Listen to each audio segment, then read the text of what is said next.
I will name him George, and I will hug him and pet him and squeeze him.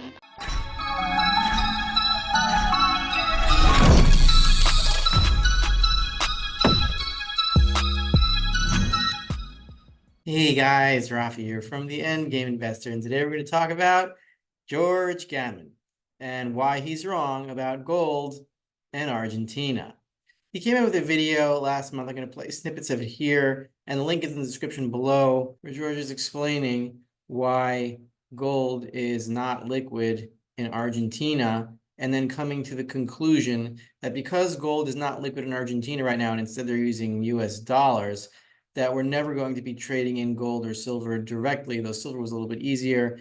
He walked around Argentina, basically tried to get people to exchange gold and silver for dollars, I think it was. And he was mostly unsuccessful, especially with gold. He couldn't sell the gold for dollars because dollars are much more liquid than gold in Argentina. That is all true. What George is missing, what he's wrong about, is that when the dollar collapses, he assumes that you won't go to gold directly as money, because even George can't seem to wrap his head around the concept that in a dollar crash, in a dollar hyperinflation, all currencies hyperinflate, and therefore nobody will exchange gold for any currency. Instead, they will use gold directly. I'm going to play the relevant clip here and then explain why George is wrong. Now, when I say that George is wrong, doesn't mean I dislike George. George is a great guy. I love George Gammon. I will name him George, and I will hug him and pet him and squeeze him. He has very good commentary. A lot of what he says in this video is true. He's just missing the final step where it puts it all together and it explains that in the end game, when there is no more dollar, then gold becomes the most liquid commodity, because the only reason that any currencies have any value is either because they are gold derivatives like the US dollar, or US dollar derivatives like every other currency, or some combination of being a gold derivative and a dollar derivative. And that means, from a logical, purely logical, positive standpoint, that when the US dollar, the main gold derivative, when it collapses, then there are no more functional currencies. And so there is no currency trading. And the entire angle that George Gammon is trying to prove, coming to Argentina, trying to exchange gold for a currency that he can then buy stuff with, that's not working. But that's not going to be what is happening. Okay, we'll just play the clip and I'll explain from there. But let's just say for a moment that the US dollar is hyperinflating and the Swiss franc isn't. So he's holding on to Swiss francs. So you go to this gold dealer and he says, okay, I'll give you $50,000. And you say, no, I don't want that. Okay, first of all, the hypothetical here is that let's say that the US dollar is hyperinflating, but the Swiss franc isn't. Well, that can't actually happen because the Swiss franc is a US dollar derivative to a large degree.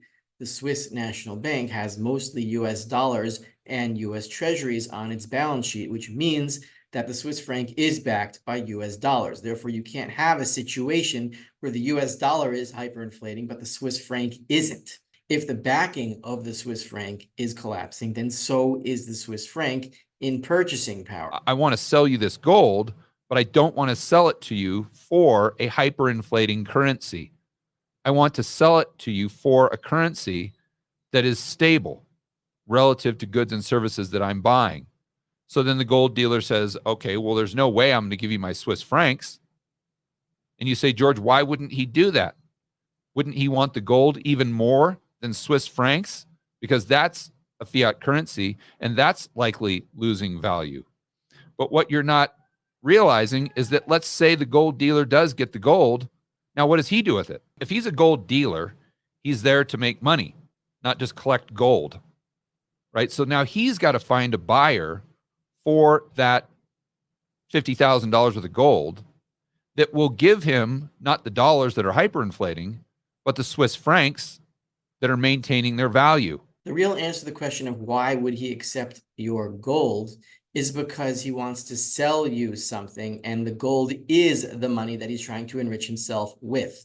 It is true that nobody will accept gold until everyone accepts gold. And the only way everyone is going to accept gold directly is if no currency is functioning at all. If every currency is hyperinflating, which is what will happen when the US dollar hyperinflates because every other currency is based on the US dollar, and all of the central banks of the world have a reserve of US dollars to back up their currencies, which makes the dollar the reserve currency of the world. Is not just a statement, it's not just a bunch of words. It means that the dollar backs every currency. So if the dollar crashes, all currencies crash, and you don't have anybody trading gold for currencies to buy things with. There's no currency middleman anymore between money and transactions. There's no more gold derivatives because they are all dead. And so why do people start accepting gold and silver? Because that is the money. It's the only one left. Now, it is true, as long as there is a bank derivative in the middle of the equation, like the US dollar, which is a gold derivative, then the government can issue banking decrees and say you can only take out such and such amount of cash every day in dollars or pesos or whatever it is, and that way choke off the system and keep the hyperinflation just running at a slow boil and drawing it out for years and years and years because of the US dollar that is holding on the system in a death grip. It was the Dukes. It was the Dukes. But once the US dollar dies, then nobody's going to want bank accounts at all of any currency at all, and they're just going to trade physical gold and silver one to another, take it out of your pocket, hand it to the guy. Silver is going to be much more liquid, which is why it's going to descend to a 15-to-1 ratio, because it's going to be very difficult, if not impossible, to actually trade gold for retail amounts of stuff, which is going to be the function that brings gold to silver down to 15-to-1, so people can use silver to buy things. But there aren't going to be any currency exchanges of gold between currencies because all currencies will be worthless. And when all currencies are worthless, it's not like people make a rational decision to go to gold and silver. It's that they have no other choice. It is a pyramid, an inverted pyramid, and the base of it is gold and silver. As long as part of that pyramid remains functional, mostly the US dollar, as long as it remains functional, then the monsters have control of the system. They can lock down the bank accounts so that people can't withdraw cash and draw out the hyperinflation. But once the dollar is dead, they can no longer do this.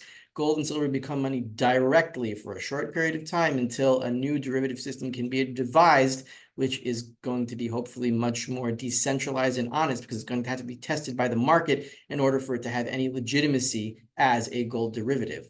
But what George, again, just doesn't get is that once the dollar dies, there are no more currencies. The only currencies that can survive a dollar crash are those that go to gold and silver as their backing. And those backings are going to have to be tested by the market, or the derivatives will be rejected, even if they are supposedly backed by gold and silver at their respective central banks. And so while George is very correct about a lot of what is going on in Argentina, he misses the final step of the end game when, yes, we are going to return to a world where you're going to have to reach into your pockets, pull out some coins, and buy stuff with them. I don't know how long it's going to last, but that is the reset of the monetary system when all the derivatives are cleaned out like the garbage they are. The city used its mob connections to obtain a rocket and launch the garbage into outer space,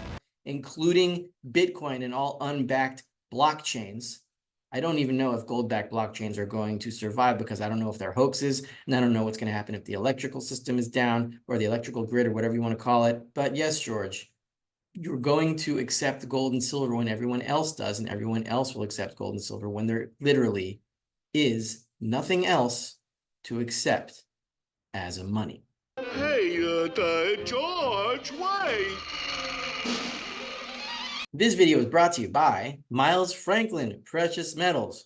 Call 855-GAME-END or email endgameinvestor@milesfranklin.com if you want your gold and silver. And yes, you will be using it as money for a short period of time, and they will once again be the most liquid commodities in the world, and therefore money. The first special this week is 1 ounce South African Krugerrands, only $49 over spot. There's also 2024 1/10 ounce gold Canadian maple leaves while supplies last, only $29 over melt. And some people have asked me, what's the difference between melt and spot. And the answer is melt is the amount over the actual coin, where over spot is the amount over the spot price. And so a 1/10 ounce gold Canadian maple leaf $29 over melt would be $290 over spot, because you're multiplying 1/10 by 10 to get 1 ounce, and then you have the dollars over spot.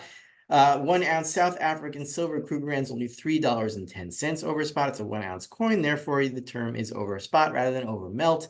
And you have also 1/2 ounce Canadian polar bears. While supplies last, only $2.50 over melt. Why over melt? Because it's a 1/2 ounce coin, therefore it's $5 over spot. You get the point. Okay, and one thing about these Canadian polar bears, I spoke to Andy Schefman, and yes, they are backed by real polar bears. They are in a vault somewhere in Antarctica, and if you go to that vault, you can get your polar bear. And as always, you can support me by signing up to the Endgame Investor at Endgame Investor at Substack, link in the description below, and you can be my patron on Patreon for as little as $3 a month to get ancient lessons about money, economics, government, gold and silver, and things like that. Last week, we went into a mythical city in Africa that was full of gold and silver, and Alexander's trip to that country and why they are so full of gold and silver. Get that lesson for free in the link in the description below. And if you're interested in that kind of stuff, besides being my patron on Patreon. Thanks. Have a nice day. And I'll see you guys probably next week.